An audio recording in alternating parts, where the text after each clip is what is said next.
Hi, this is Lauren Folkman at ExpertSportsPerformance.com, working with highly driven, motivated athletes on having more focus, confidence, and the ability to effectively deal with distractions when competing in order to have high performance and work towards their peak potential.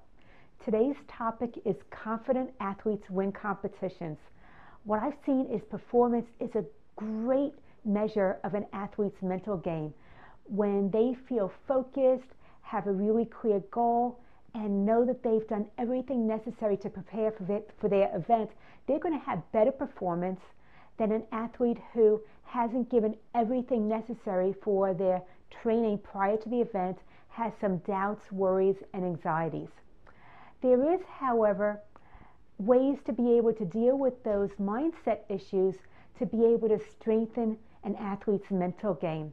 A lot of times they use visualization, affirmations, keywords, and some other mindset tools to really help with that. But if you're in the middle of the season, you're looking for quick results, and you might not have time to learn a new approach and way of dealing with things. Therefore, there's an easier, quicker way to be able to work through those distractions and blocks, and that's by eliminating the distractions, the underlying beliefs affecting your perception and your confidence. And I'll get to that in a moment, that 4-step process. However, it's important to recognize where some of those performance blocks come from. They might be about your emotions, or what's called affect, so they'll come up as disappointment, fear, anger, guilt. They could be what's called cognitive, where that has to do with problem solving, memory, and how you look at things. And those will affect confidence levels as well as blaming others or wanting to be a perfectionist. The fourth type is what's called cognitive, very rarely talked about, but it has to do with your desire to act on the thoughts and feelings that you have. And that might look at like low motivation, conflicts between whether you want to put a whole bunch of energy into something or not enough energy into something. And the last one is behavioral. And behavioral is really how you act on your thoughts as well as your feelings. That might be seen as getting into fights, overtraining, communication problems, and possibly even pushing yourself too hard. So those are the 4 different categories that cause some performance blocks. The next thing, though, is to really look at how to overcome those. And it's easy to recognize when an athlete is having a problem because their behavior usually tanks, their performance tanks. But if you only deal with their performance and what's going on right in front of you, you're only scratching the surface and you're really missing the underlying reason as to what's going on. Therefore, you don't want to do symptom management, which might get you short-term results. You really want to be able to do more than just put a Band-Aid on it and get to that underlying reason and really be able to eradicate that root cause altogether. So there's 2 different types of distractions.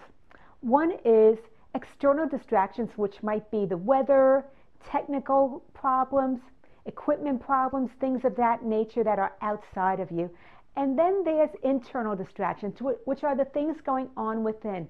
There's 2 different types of internal distractions. One is physical. Do you have an injury? Are you fatigued? Are you possibly hung over or over-medicated? And the other one is psychological. Is there maybe some fear, doubt, worry, anxiety going on?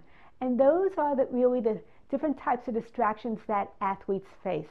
So how do you go through that 4-step process of overcoming a performance block? Well, the first step is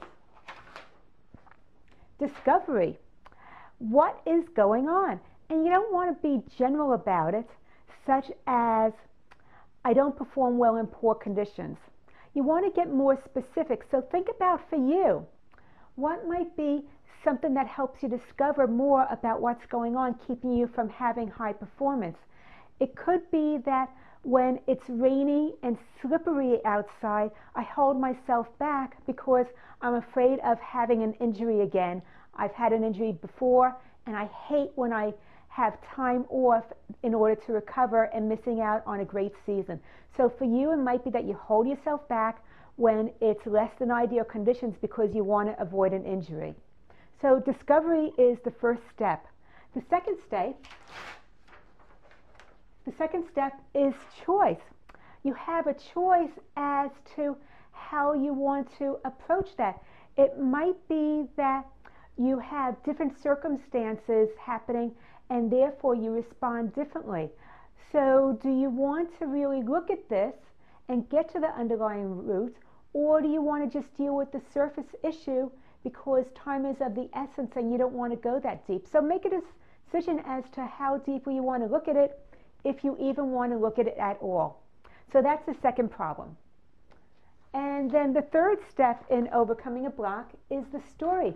Now, people tend to be great storytellers. We all are. We put a lot of emotion into things, and part of those negative emotions contribute to blocks. Therefore, what is the story as to why you are hesitant about doing that?